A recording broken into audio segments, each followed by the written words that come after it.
Ladies and gentlemen, welcome to the Scott Firefighter Combat Challenge. In this video, we're going to walk you through the procedures that play in the game from start to finish. Going to be assisting me is Captain Paul Weinberg from the Haverhill Fire Department. He's going to be our demo today. Everything starts inside of the Scott staging area, so come on with us and we're going to walk you through the course. All competitors must compete with NFPA 1971 compliant gear. That means that your bunkers have to have liners, pants and coat. The gloves have to be NFPA compliant. That means they're going to have a label in it, liner and a vapor barrier. The helmet, also NFPA compliant, has to have a chin strap, and you're responsible for the integrity of your gear, meaning that if it fails, it's your responsibility and you will pay the price. As far as footwear is concerned, again, NFPA compliant. That means that the boot has to have a label in it, and it is certified for structural fire suppression, not wildland. By the way, this is the only boot made that is NFPA compliant that has no metal in it. This is our sponsor, Globe's product. We're using the NXG7. You are allowed to bring your own face piece, but we will supply that for you. They come in 3 sizes, small, medium, and large. Our little suggestion, as you see here, Paul has pulled this up, getting the weight up. Straps are free. You can tuck these in. Do not tie them. We will not allow these things to be tied during the 2009 season. Okay? Good to go. If you're competing in the individual category, you will be on air. Individuals who are competing in tandem and relay do not wear a face piece. They'll only wear the backpack. Helmets must be intact. Chin strap fastened. And if you have the type of helmet that has a detachable shell, make sure that the retention tabs are in place. We see a lot of competitors that lose their helmets because those are broken. If you lose an item, you must retrieve it. Failure to complete the course with all your equipment on will result in your disqualification. The last thing is, you plug you in.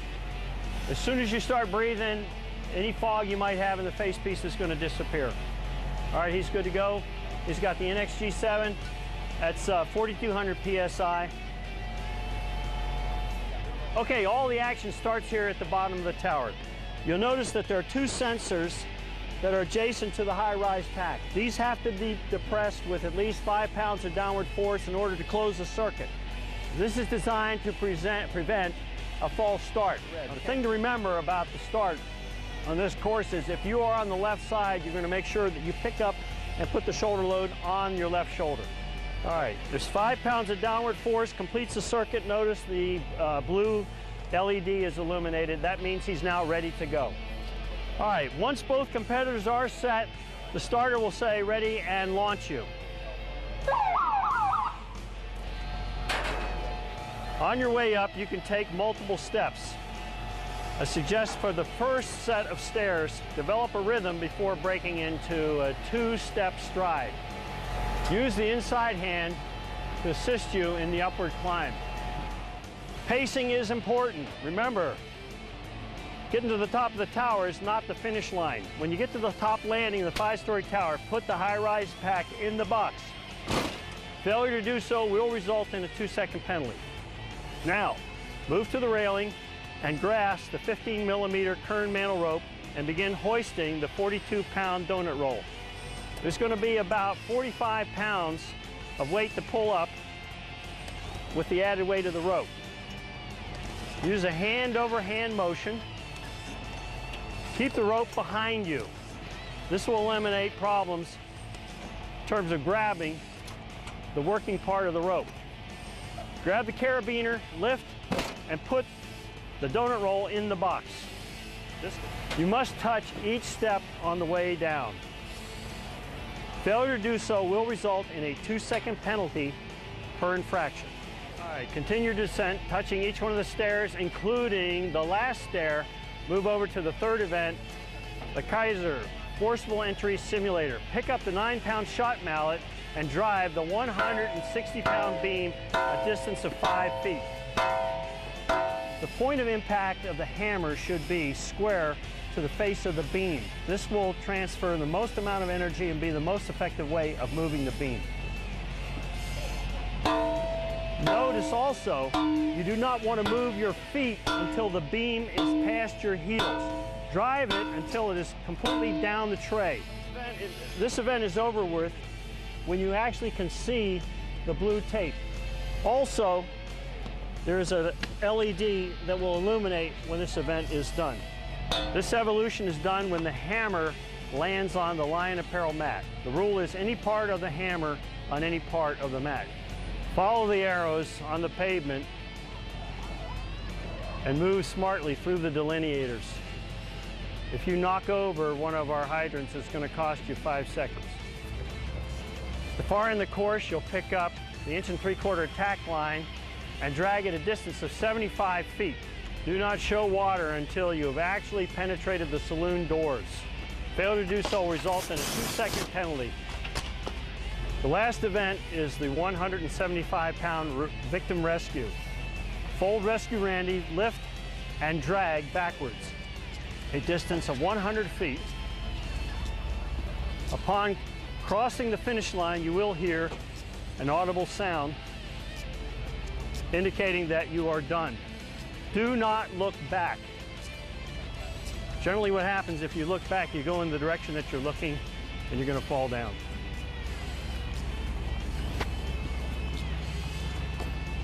Okay, once you've finished, set rescue Randy down, and the pit crew will begin the process of taking your air pack and your bunker gear off. Any sports drink that you take within 20 minutes of this activity, you're likely to see again. Water is the best solution. Active walking is one of the best ways to rehab.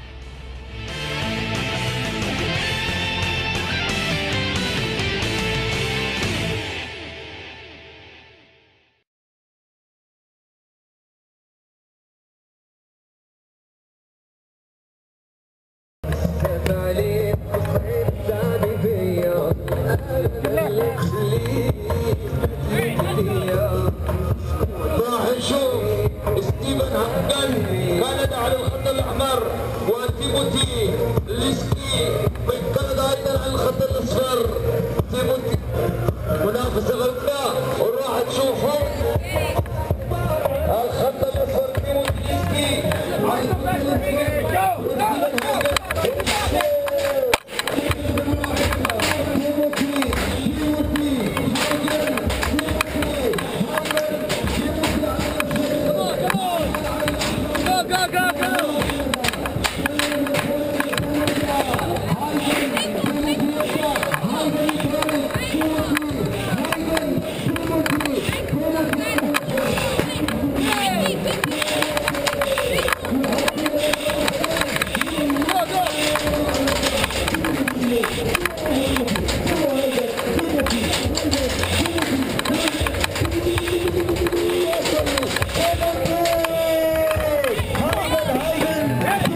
Bucko means, people probably wonder what the Bucko part is, but it's a burn camp for kids in Ontario, and it's a camp for burn survivors between the ages of 7 and 17. I just started this year. This is my second year coming to camp. 5 years. My 6th year. 6th year. Yeah. We met each other and we became friends because she's silly and I'm silly. Both of us are silly. We did silly stuff in the cabin, and that's how we became friends. I like the zip line and the wall climbing and swimming. I really like the mountain biking. I just everything about mountain biking. It's so fun, like all the trails they have here. So I really like mountain biking. It's like really fun.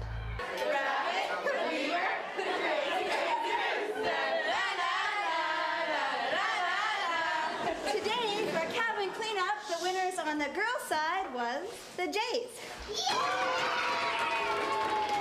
The adult burn survivors in particular we find to be an incredible help to us here. They're a role model to the children, and I think in many ways they give our children some hope.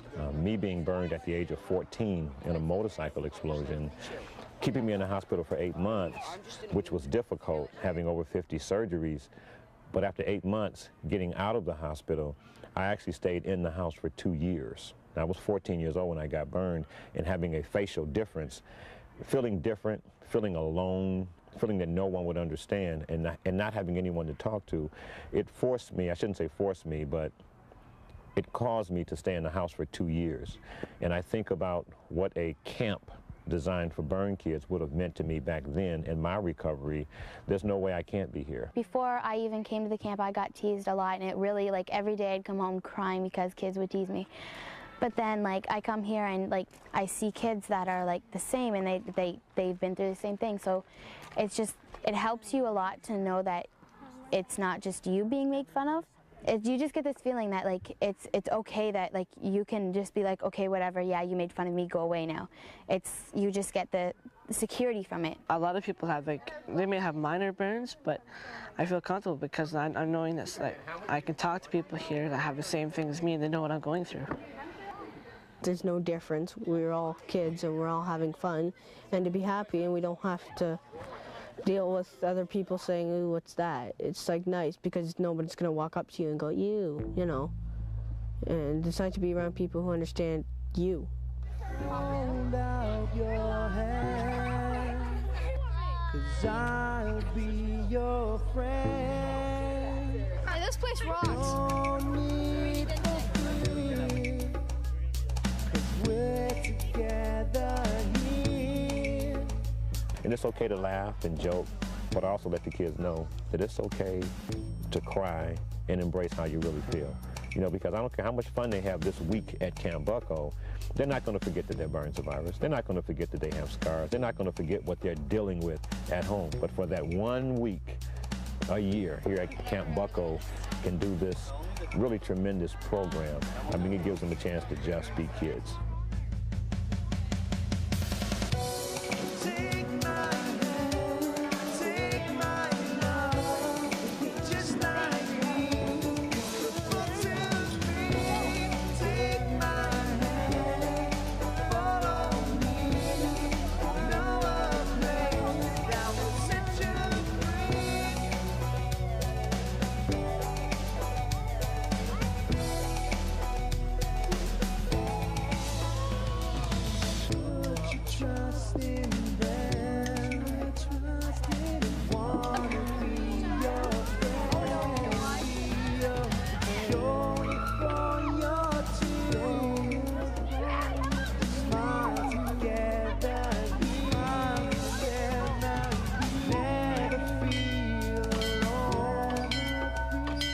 Typical day is 8:15 breakfast, and then from 9 until 9:20 is cabin cleanup.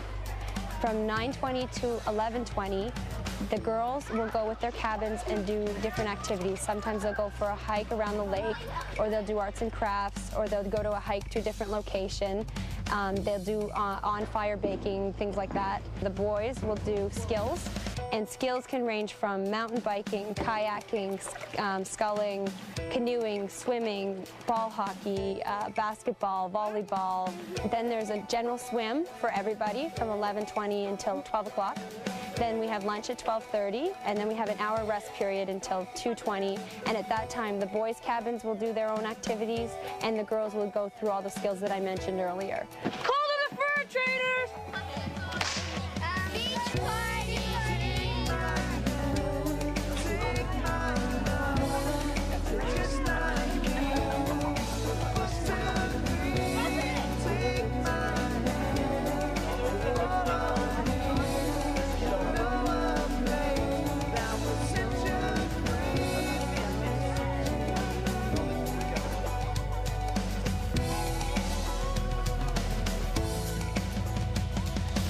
Thanks at beach lunch. Thanks at beach lunch. For our floaty toys. For our floaty toys. And our many rad waves. And our many rad waves. Shah-doo. Shah-doo. And then we have a bunch of evening programs, or an evening campfire, or an evening special event. Like tonight we're having the banana, I'm not really sure, banana night is what we're doing tonight. I had to push a banana with my nose, and it was kind of hard, so Haley gave me another banana. Her face got really, it had bananas on it. It had a little stuff of bananas, and then flowers stuck to the banana, and then it was all over her face and head. Evening activity can again be arts and crafts, and it can be a lot of different things depending on what counselors are going to be putting on for the evening. And bedtime's usually around 8:30, and we're all pretty exhausted at 8:30.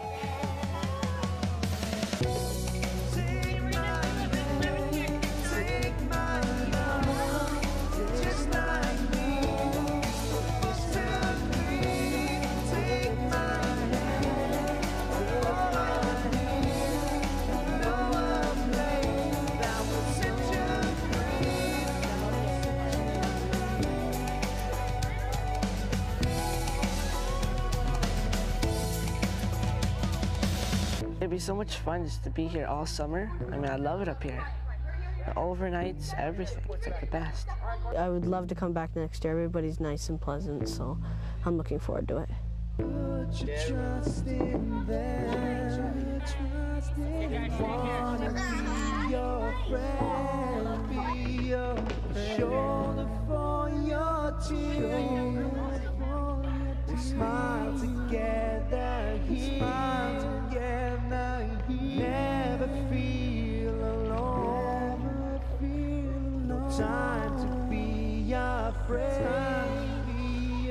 The place we want to share. It won't fade. It won't fade away.